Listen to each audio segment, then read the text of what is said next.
Hello, and welcome to Conscious Curiosities, where we unlock the wisdom of the universe which lies within us. I'm Maria Luz, your host, an astrologer, psychic medium, and certified hypnotist. On today's show, we are going to be talking about Mars and medical astrology, and the title is It Hot Enough for You?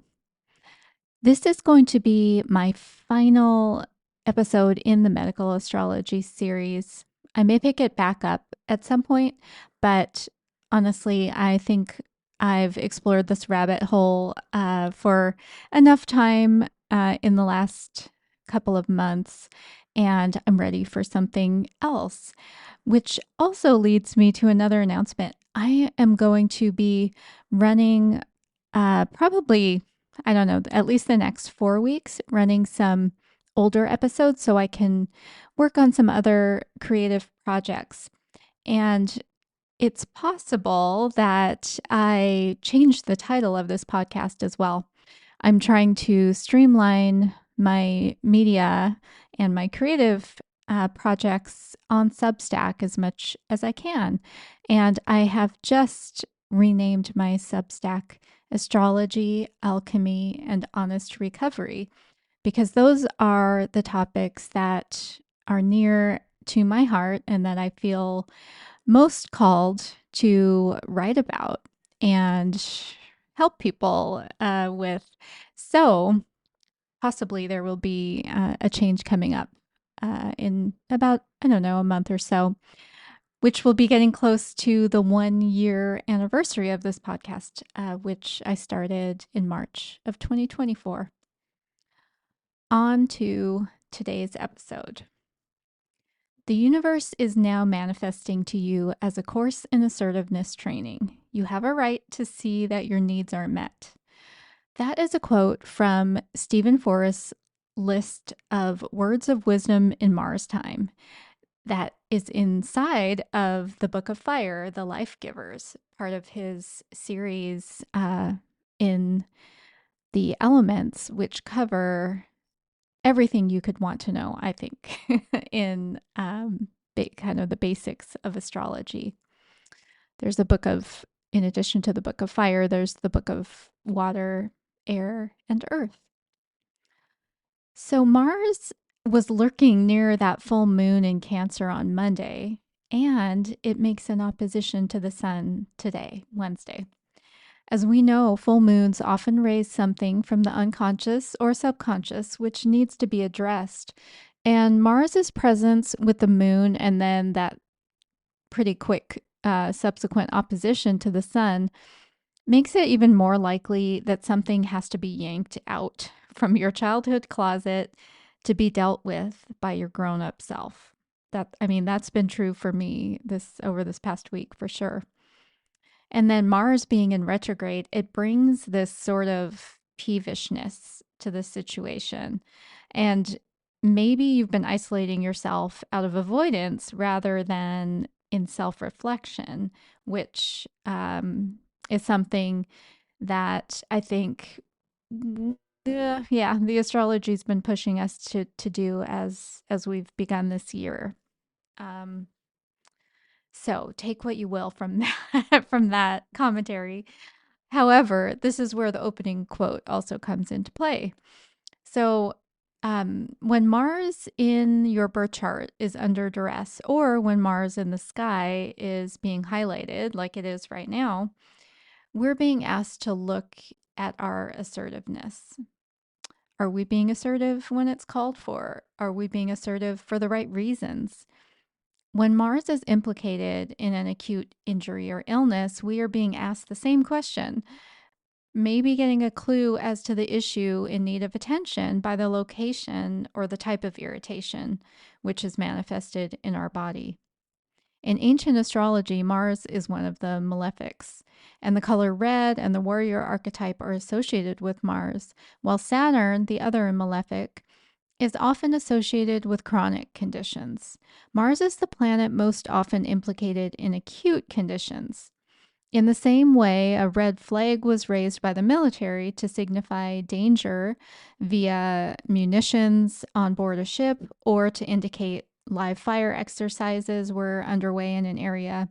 The body displays the color red and excess heat to indicate danger as well. In my recent episode about Mars, I listed out what Judith Hill, the medical astrologer, credits Mars with ruling in the body. And in this episode, I'll provide additional details from her book, Medical Astrology, A Guide to Planetary Pathology. Mars's action correlates to stimulation, speeding up, inflammation, excess heat, breaking down, expulsion, violent itching, especially with Mars in an earth or a water sign. On the positive side, Mars often provides athleticism, courage, strength, muscle tone. For the body parts ruled by the sign Mars is in the birth chart or by transit, or the reflexing sign, and I started to explain that in the Saturn medical astrology episode, and I'll get into it a little bit more in this episode as well. But in those areas, there can be excess heat, accidents, wounds, cuts, or surgeries. It's the great invader, and it may cause the actions noted earlier due to invading pathogens. There are special conditions, as there were with Saturn. If you were born in the day, so the sun was above the horizon, and Mars was also above the horizon at the time of your birth, and was in a masculine or a yang sign, I'll name those again a little bit later, then your Mars is extremely hot. And I can vouch for this because I have Mars in Leo, which is a masculine sign. It's also a fire sign. And it's conjunct my sun, which is right at the midheaven.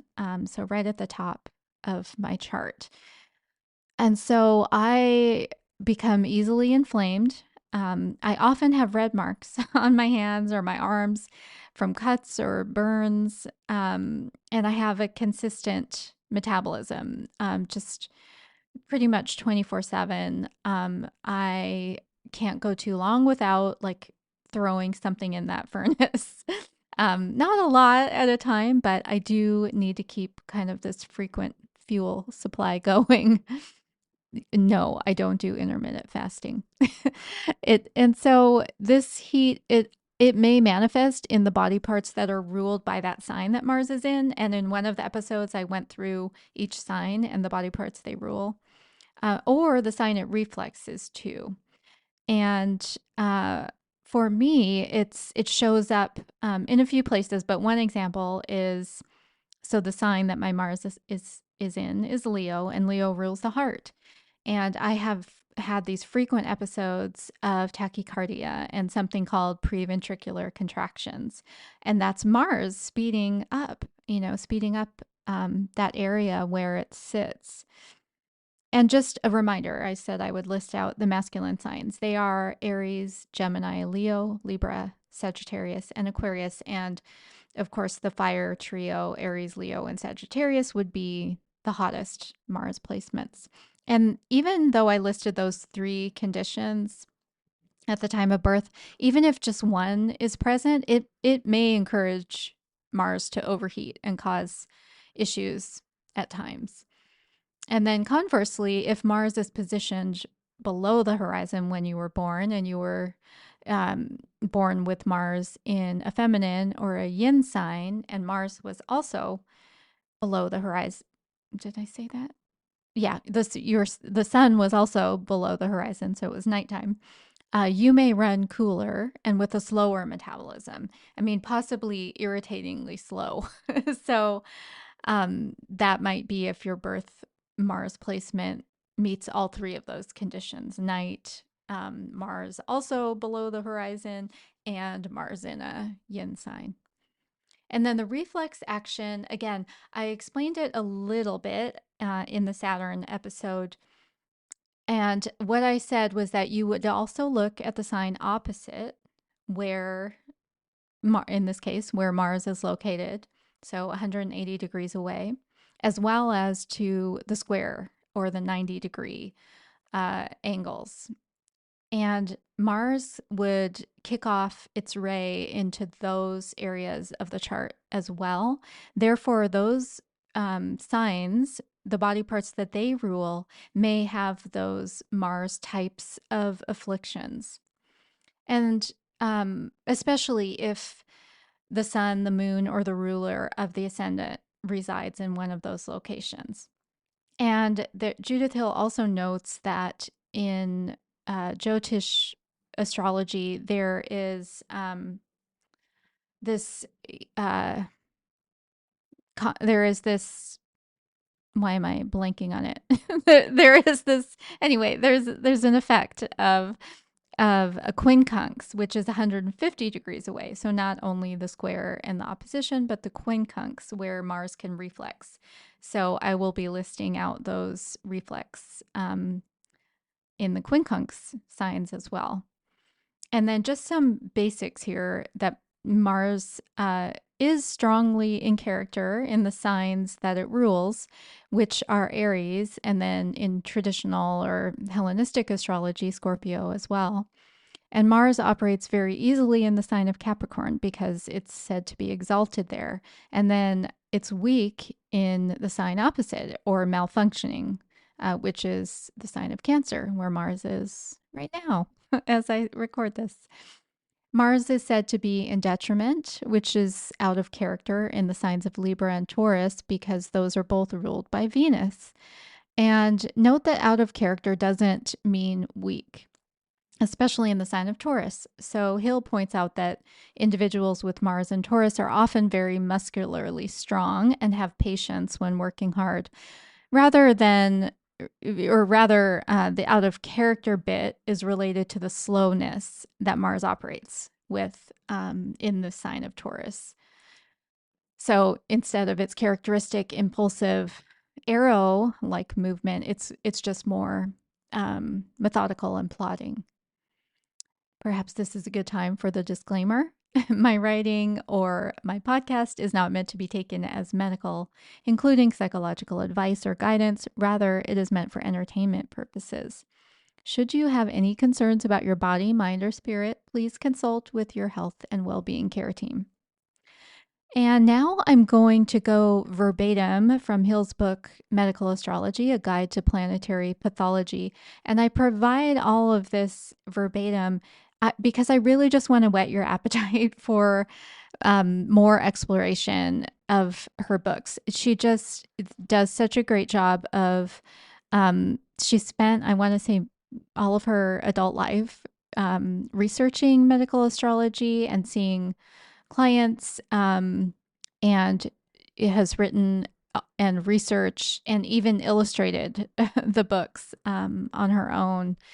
And yeah, so I recommend that you purchase at least this one that I'm quoting from, Medical Astrology, A Guide to Planetary Pathology, or some of the others that I'll put in the show notes.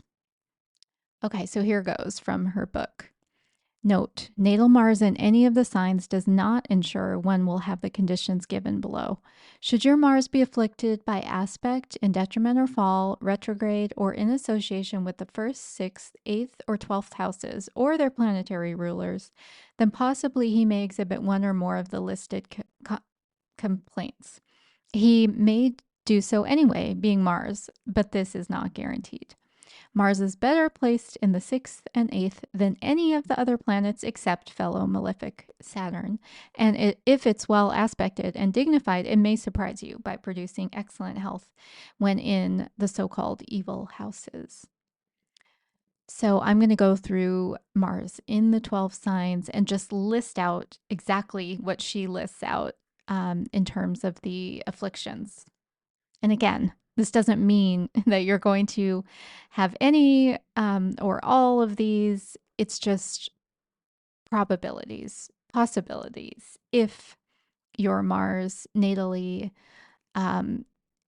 has certain conditions or if it gets activated by transit. So it's always good to be armed with information. And that's what this is. Mars in Aries.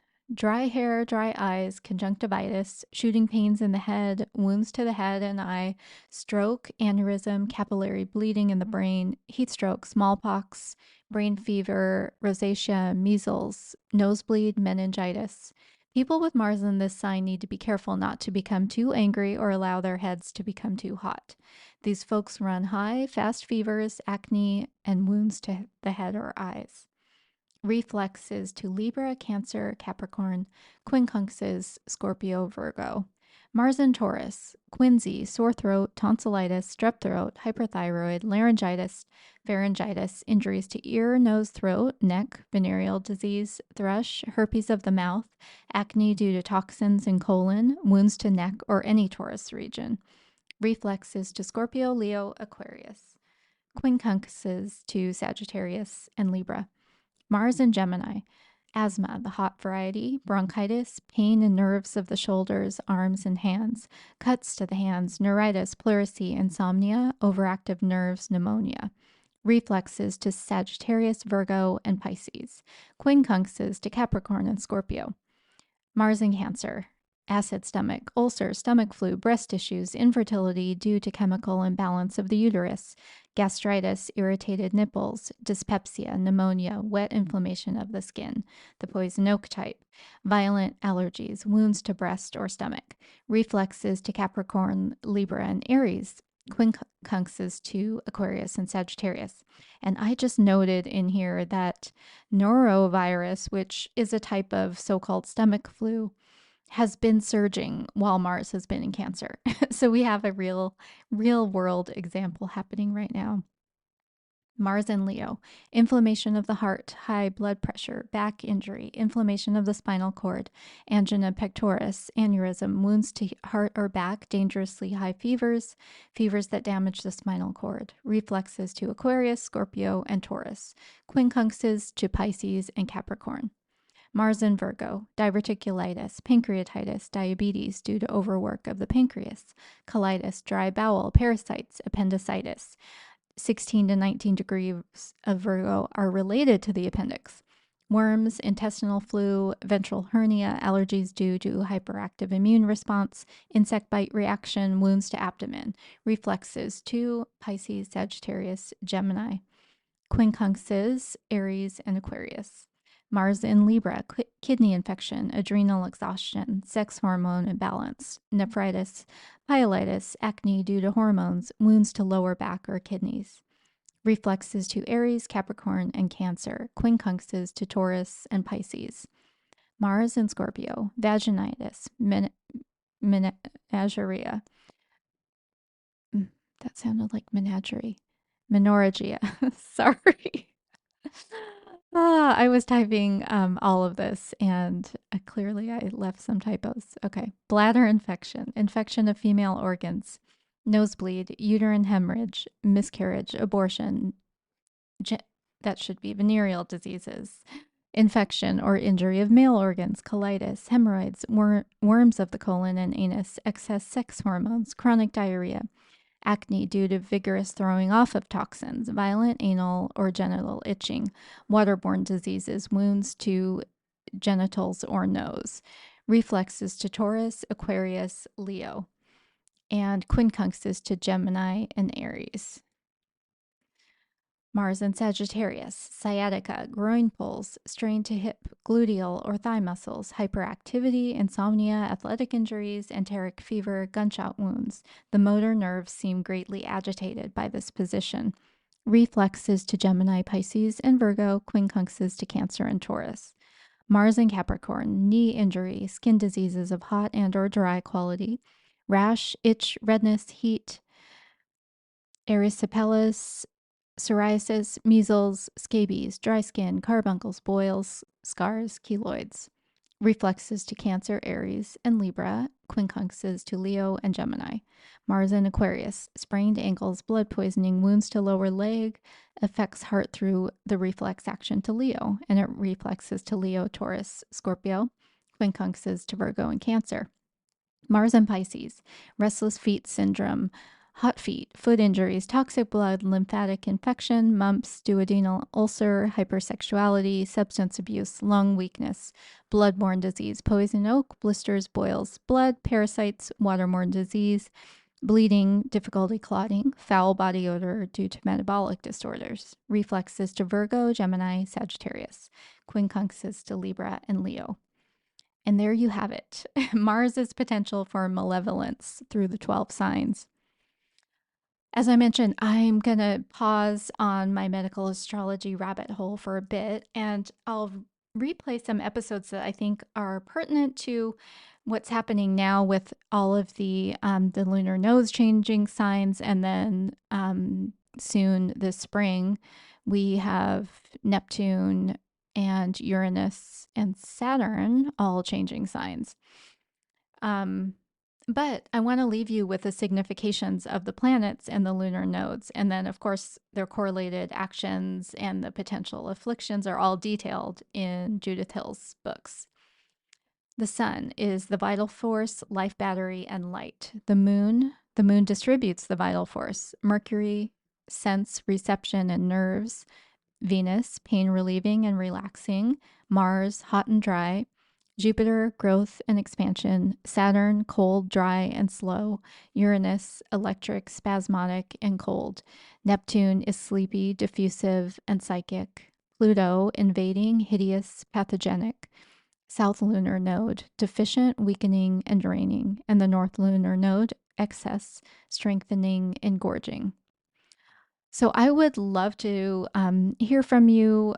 Either there is a way now on most of the podcast providers where you can send a text or an email just to let me know where you'd like me to go next, either in the topic of medical astrology when I pick that back up, or general astrology or evolutionary astrology. You can also email info@marialuz.online. As always, I would love to see you as a client, either for a past life regression with your astrology, your astrology separate, or an inspired guidance session where we do about half of the time spent on the current astrology, and then about half the time I tap into your spirit guides or past loved ones for messages that they believe are important for you to have. So check out my website for all of those, and my Substack handle is @MariaLuzO'Rourke. That's it. I hope you now feel empowered to be consciously curious about Mars in medical astrology, and have a wonderful day. And